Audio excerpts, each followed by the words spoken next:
Okay, I'm back. We're about 30 minutes before the actual sunrise.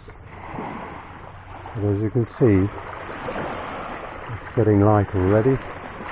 And actually, sometimes the pre-dawn is more spectacular than the dawn, because you get these vivid colours. I'm just about to paddle into the water. I have jelly shoes on because there are sea urchins, and you only step on one once and never want to do it again. Ahead of you is a squid fishing boat, and as I said in the initial clip, they turn a bright light on which attracts the squid towards their boat, and then they net them. I'm walking a little carefully here because there's a little bit of a dip, but it's quite shallow for some distance, and at some stage I've got to put you on the tripod and then go swimming. I can't go snorkeling because I've really slimmed down since I came out of Ukraine in November. Because of the war, one normal pursuits of going cross-country skiing was curtailed by the fact that not so much where I live, but the military are in the woods with their machine guns and anti-aircraft guns to try and shoot down these bloody drones, and obviously it's cheaper to try and shoot them down with a machine gun than fire a missile at them. Because of the 6-month delay in the Senate and Congress, the $60 billion that was allocated would have been done in tranches, was completely blocked, and so we started to run out of Patriot missiles, 155 millimeter artillery, which you use to cover your ground troops, and all sorts of things. So we were in a bit of a mess, put into full advantage of that and started advancing and taking territory and destroying more of our cities, and finally it was released, and now we're playing catch up, trying to push them back, and they've really got into areas that we can't afford them to take, especially in the east, in the Donetsk region that you all have heard, no doubt, about. We've invaded Kursk, which was a bit of a surprise to Putin and his gang, and it took them a long time, it's taking them a long time to react, and so our army is still advancing. The rationale behind that really is that the Commander-in-Chief, Colonel General Syrskyi, was hoping to draw off, in order to combat this invasion by Ukrainian army in Kursk, draw off units from the east and the south to relieve the pressure there and stop them getting any more advances. But the human cost has been huge for Ukraine. More cities destroyed, our troops suffering under these glide bombs, which are launched really from Kursk, and the idea is to push them back so that they can't attack our cities so easily. Anyway, let's get back to my life in paradise. I came out of Ukraine because I had no intention of leaving. I've been there 16 years. I consider myself Ukrainian, really, and so did Ukraine, and I wasn't going to abandon Ukraine just because they were throwing missiles and stuff.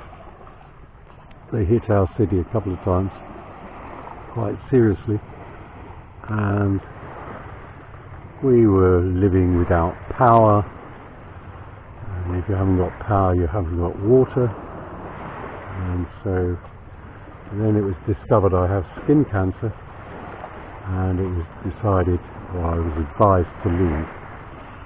But I stayed long enough to find a good home for my Labrador, Jasmine, who at 9 years old, the vet said, really you're taking a risk because the journey is horrendous, 2 days journey, no flights out of Ukraine, so you've got this big bus trip to Poland, and crossing the border was problematic because the Poles were getting upset about grain imports from Ukraine. Anyway, I finally found a very, very nice family who had Labradors before, and the other setback was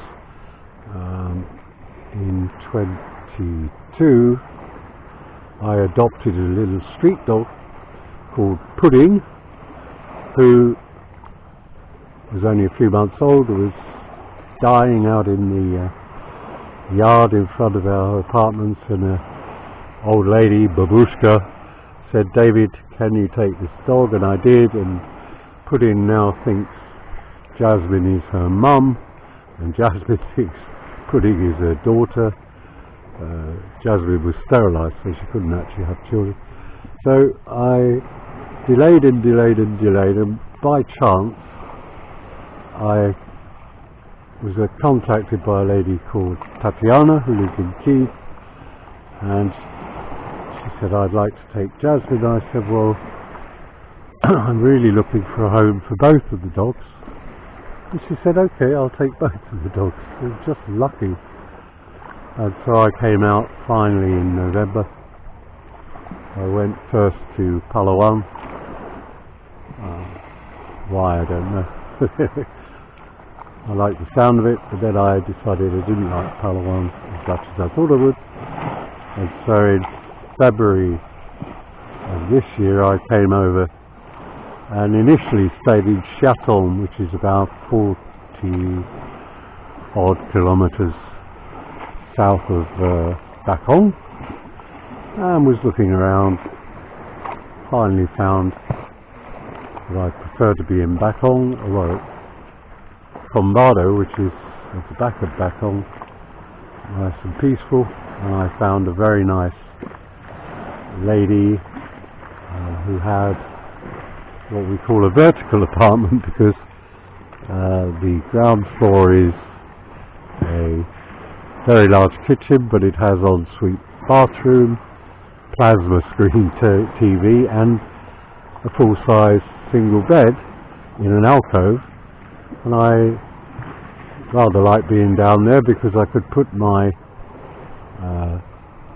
headphones on a long lead, and I could make a cup of coffee, cook something, wash my clothes, do all sorts of things without actually taking them off.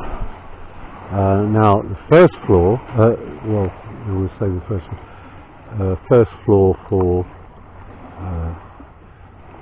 in English is the second floor almost everywhere else, including Ukraine.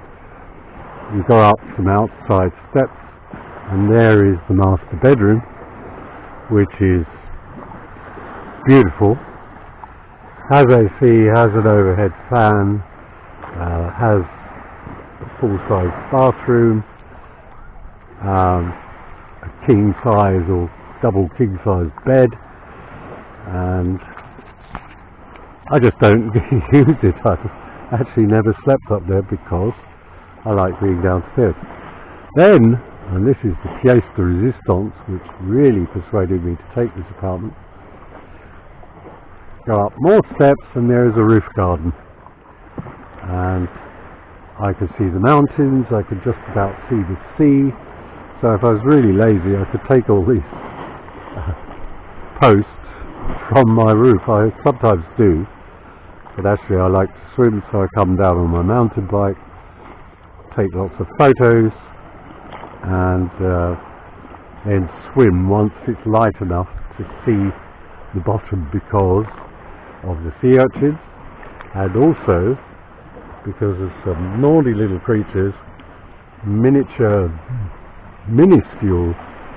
jellyfish, which are fluorescent indigo blue, and they've got quite a bite on them, quite a sting on them,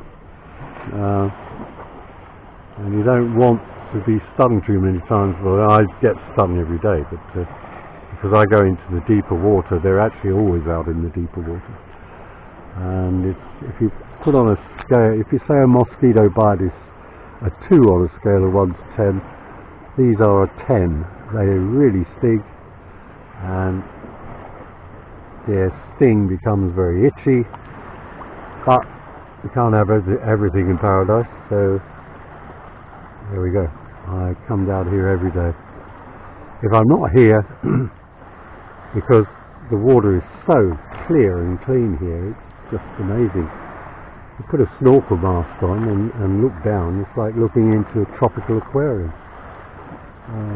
and big starfish and all things like that. But I've slimmed down to the point where stupidly I bought my face mask when I first got here, and I was quite chubby cheeked, hovering around 90 kilos. Of course, as I slimmed down, the face mask doesn't fit, and so I get a face full of water. So I'm waiting till my next pension comes in, and I'm down to my actual fighting weight. I'm 74 kilos at the moment. I want to go down to 70, and I am really fit.